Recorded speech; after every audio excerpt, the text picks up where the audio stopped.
Yeah.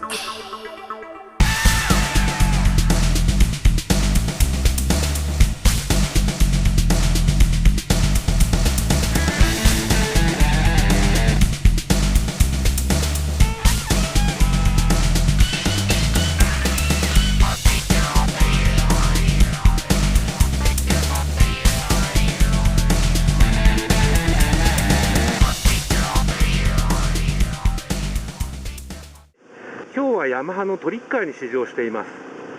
トリッカーというと、ご存知の方も多いと思うんですけれども、ヤマハの、前回ご紹介したセロー250の兄弟車にあたるわけですけれども、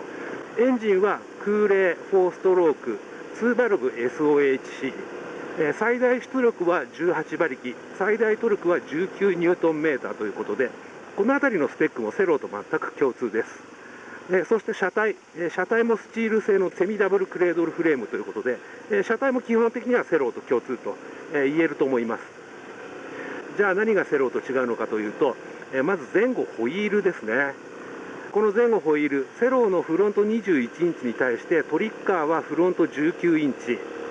セローのリア18インチに対してこのトリッカーは16インチということで、この前後ホイールの差によってハンドリングも、そして乗った時のこの元気の良さもかなりセローとは違うなと、そういう気がします。まずハンドリングなんですけれども、フロントが19インチということで、このトリッカー非常にシュアーなハンドリングですね。セローの場合も、峠道よく走るバイクではあるんですけれども、フロントが21インチということで、実際に峠道を走ってみると、ややフロントが大回りをしていたと、そういう印象があるんですけれども、このトリッカーの場合はフロントが非常にナチュラル、オンロードスポーツと全く変わらないハンドリングということで、こういったつづら折れ、走っていてもですね、非常に思い通りのハンドリングという感じがします。そしてリアがセローの18インチに対してこのトリッカーは16インチということで、どちらかというとトリッカーの方が1枚元気なマシンだなと、そういう印象が強まっています。開けた時の地面を蹴る感覚、駆動力、トラクションですね、そのあたりもこのトリッカーオンロードではかなりセローよりもちょっと強めに感じます。またこのトリッカーのタイヤなんですけれども、これはトリッカー専用に開発されたタイヤということで、このタイヤによるところも大きいのかもしれないですね。今走っているような路面に障害物が多い舗装林道なんかでも非常に安心感の高いタイヤだなと、そういうふうに思います。この舗装林道、路面には杉の皮、そして苔、そしてたまに落石なんかもあったりして、非常に油断ならない場所ではあるんですけれども、ちょっとオフロードっぽいパターンのこのタイヤ、非常に安心感が高いですね。ちょっと湿った路面なんかも安心して走ることができます。そしてハンドリングですね。ハンドリング、やはり非常にシュアーなハンドリング、なおかつセローよりも軽くて 125kg という車体重量、これと相まってですね、ハンドリング自体も非常に軽快で、このようにブラインドコーナーの向こうはどんな障害物が出てくるかわからないといったような舗装林道も安心して走ることができます。ちょっとシートに入力してやるだけで方向修正も簡単なので、突然出てきた障害物にも余裕を持って対応することができます。そしてこのトリッカーの魅力といえば何といっても特徴的な美しいデザインですけれども、このスリムな車体がまたこういった道では非常にいいですね。ニーグリップするとほとんど自転車のようにスリムな車体なんですけれども、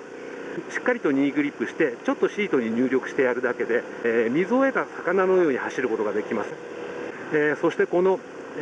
トリッカーのエンジン、セロー同様なんですけれども、非常に低速でよく粘ってくれますね。なので、こういった林道、走ったことがある方はよくご存知だとは思いますけれども、スピードの出てるところとスピードの落ちるところ、結構このスピードの落差が激しいんですね。なので、こういった場所、基本的にはかなり頻繁に250cc ぐらいのバイクだとシフトチェンジしなきゃいけないはずなんですけれども、非常に低速域から、よく粘ってくれるので、シフトチェンジをサボることもできますし、スポーツバイクのようにスポーティーにシフトしながら走ることも自由自在と、そういう感じがします。はい、またこの辺りもですね、林道のセローと同様なんですけれども、オンロードでもやはりエンジンブレーキの具合が非常にいいですね。普段私はあまりエンジンブレーキは当てにしないで走るタイプなんですけれども、これぐらいこう塩梅のいいエンジンブレーキだとこうついついエンジンブレーキを当てにして走りたくなってしまう。それぐらいこのエンジンブレーキ実にこう心地よい効き具合というか、実に塩梅がいいですね。美しくデザインされたスリムな車体に合わせてかなり細身のシートとなっているので、ちょっとロングツーリングの時はちょっと厳しいかなという感じもしますけれども、工夫次第、ちょっと後ろにこう腰掛けるとか、そういった工夫をすればウレタンもですねやや硬めで非常にですねこう入力もしやすい、よくできたシートだなと、そんな感じがします。このトリッカー、こういった場所を走るにももうぴったりのオートバイですね。フロントが19インチ化されているということで、このフロントブレーキを握った時の感触も、そんなに激しく、セローほどですねこうフロントフォークが深々と沈み込むということはないようですね。そして、リアのサスペンションですね、仕事量が多いサスペンションだと思うんですけれども、非常にですね乗り心地もいいですし、セローよりもこうややスポーティーな味付けになっている、そんな感じがします。そしてですねこのトリッカーには TYS という外装キット、そしてそのキットを装着したコンプリート車両も存在するようなんですけれども、実はですね、この TYS、これが非常に魅力的な外観をしていて、往年のモトクロッサーを彷彿とさせるようなちょっとレトロな外観が非常に美しい車体となっています。これもですね非常に注目ですね。この TYS という外装キットなんですけれども、単品で購入すると結構な金額になってしまうんですけれども、どうやらコンプリート車両の方はスタンダードのトリッカーの新車価格と同じぐらいの金額で手に入るようなので、こちらの方もですねちょっと注目していただけたらなと思います。はい、トリッカーのですね密かな楽しみというほどでもないんですけれども、ちょっとご紹介しておきますと、このトリッカーフラットダートであればですね結構いけちゃうんですね。セローと同一の基本構成ということで、こちらもですね先日ご紹介したセロー250と同様、もう基本的には難しいテクニックとか一切必要ないですね。アクセル街道を一定にして、バイク任せにしておけばですね、基本的には勝手にこうオートバイがですねどんどん登っていってくれる、そんな頼もしい性能をこのトリッカーも持ってますね。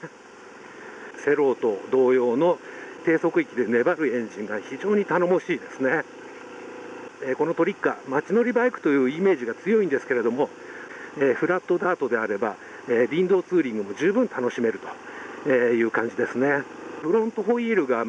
19インチ、リアホイールが16インチということで、多少こういった林道では外乱に弱いところはあるんですけれども、ただタイヤですね、このトリッカーのために専用開発されたというこのタイヤ、結構オフロードでのグリップもいいですね。無茶さえしなければですねもうこれで十分というぐらいのグリップを発揮してくれてますね。車体が軽いので、振られた時の対応とかは結構楽ですね。とことことですね、登るぐらいのペースであればこのトリッカーの林道ツーリングもなかなか楽しいですね。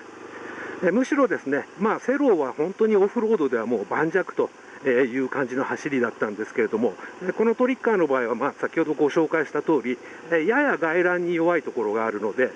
もしかしたらベテランの方、経験豊富な方はですねこのトリッカーの方が楽しめるかもしれないですね。はい、今もちょっと振られましたね。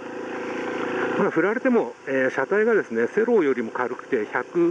125キログラムということなので、どうにでもなりますね。はい、2回にわたってですね、ヤマハの 250cc の兄弟車セロー250とトリッカーをご紹介しましたけれども、もし購入対象としてこの、セロー250とトリッカー、迷ってらっしゃるという方がいた場合は、やはりですねオフロードでの性能を重視するというのであれば、やはりセローにならざるを得ないと思いますけれども、それよりもですね、オフロードはたまに行く程度ということで、オンロードでのシュアーなハンドリング、スポーティーなキビキビした走りというのを求めるのであれば、やはりこのトリッカーが向いているかなと思います。いずれにしてもこの2機種で迷った場合は、もし機会があればですねやはり実際に試乗してみて決めるのがベストかなと、そんなふうに思います。いずれにしてもこの2機種両方とも基本性能はもう十分という感じだと思います。どちらを買ってもですね、失敗することはあまりないかなと、そんな気がしますね。